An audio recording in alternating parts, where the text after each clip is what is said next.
নিজেকে কখনোই অসুন্দর মনে করবেন না, কারণ আল্লাহর সৃষ্টি কখনোই অসুন্দর হয় না।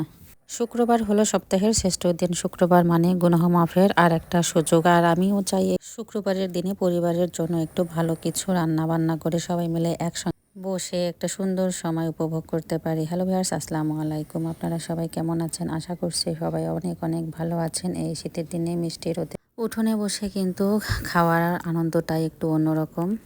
দিন শেষে রাতে ভয়েস দিতে একটু ভালো লাগতেছে না, কারণ আজকে অনেক ক্লান্ত। সারাদিনে একটু রেস্টও নিতে পারি নাই, তো তার জন্য অনেক প্রকার হয়তো বা কথাবার্তা একটু ভুল ত্রুটি থাকতে পারে। প্লিজ আপনারা সবাই একটু ক্ষমা সুন্দর দৃষ্টিতে দেখবেন। আর ভিডিওটা প্লে করলে অবশ্যই একটু প্রথম থেকে একেবারে শেষ পর্যন্ত দেখে একটা সুন্দর গঠনমূলক কমেন্টস করবেন, এবং নতুন যারা দেখতেছেন তারা অবশ্যই ফলো দিয়ে পাশে থাকবেন। তো সকালবেলায় দেখেন আমার চুলাটা কি সুন্দর চকচক করতেছে। গত 2 দিন ধরে কিন্তু এই চুলাটা আমি আর কি জ্বালাইনি, আর আজকে দেখেন জ্বালাইতে গেলেও কিন্তু এই চকচক করা রংটা আর থাকবে না, কারণ কালি হয়ে যাবে, যেহেতু লাকড়ি দিয়ে রান্না করব। তো এর জন্য শুরুতেই একটু ভিডিও ফুটেজ নিয়ে নিলাম। অনেক অনেক ভালো লাগতেছিল আমার চুলা দুটা দেখতে। রান্নাঘরটাও মোছার পরে অনেক ভালো লাগতেছে। তো সকালবেলা রাইস কুকারে তো খিচুড়ি বসিয়ে দিলাম, আর ওই দিক থেকে চুলায় একটু চা বানিয়ে নিয়ে আমরা সবাই মিলে রান্নাঘরে বসে আগে চা খেলাম, কারণ খিচুড়িটা হতে একটু সময় লাগবে। এদিকে আপনাদের ভাইও এখনও ঘুম থেকে ওঠেনি, বাচ্চারাও ঘুম থেকে ওঠেনি।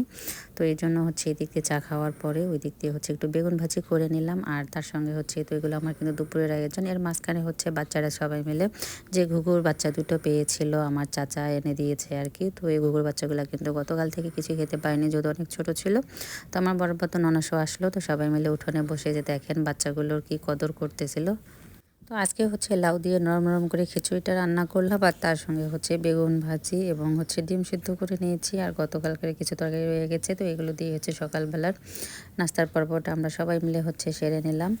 তো আজকে হঠাৎ করে আমার মেয়ে আর ছেলে দুজনে মিলেই কেন জানি বলতেছে শুধু খিচুড়ি রান্না করো আম্মু, বিরিয়ানি রান্না করতে পারোনি। তো সকালবেলা কি কেউ কখনো বিরিয়ানি খায়? আমি আবার ওদেরকে বললাম। তো এই দিক দিয়ে তো দুপুরবেলা এখন আমি বিরিয়ানির আয়োজন করতেছি। তো আপনাদের ভাইকে বললাম টাটকা গরুর মাংস তো বাজার থেকে নিয়ে আসলো, কিন্তু মাংসটা আমি পাতিলেই রান্না করেছি। প্রেসারে দিলে হয়তো বা একটু তাড়াতাড়ি হইতো। তো আর আমার রান্নাটা কিন্তু একটু আজকে লেট হয়ে গেছে। আর এদিকে দিয়ে ওরা তো নামাজ পড়ে এসে রেডি হয়ে বসেছিল খাওয়ার জন্য। আর এদিক দিয়ে আমি তো রান্নাগুলো শেষ করলাম, কারণ বিরিয়ানি রান্না, তার সঙ্গে একটু বেগুন ভাজি করে নিলাম, এবং এদিক দিয়ে একটু বুটের ডালও রান্না করে।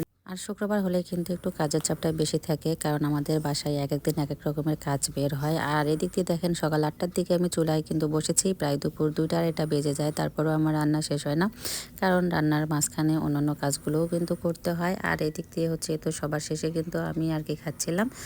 আর রাতের বেলা আর কিছু রান্না করলাম না, কারণ দুপুরের ওগুলাই কিছু ছিল, সেগুলোতেই তো রাতে চালিয়ে দিলাম। খাওয়া দাওয়ার পরে আবার আমরা সবাই মিলে এই ওষুধ খেলাম। এগুলো কিন্তু কৃমির ওষুধ, আপনারাও খেয়ে নেবেন অবশ্যই অবশ্যই। 3 মাস পর পর কিন্তু এই ওষুধগুলো খেতেই হবে, বাচ্চা থেকে শুরু করে সবার।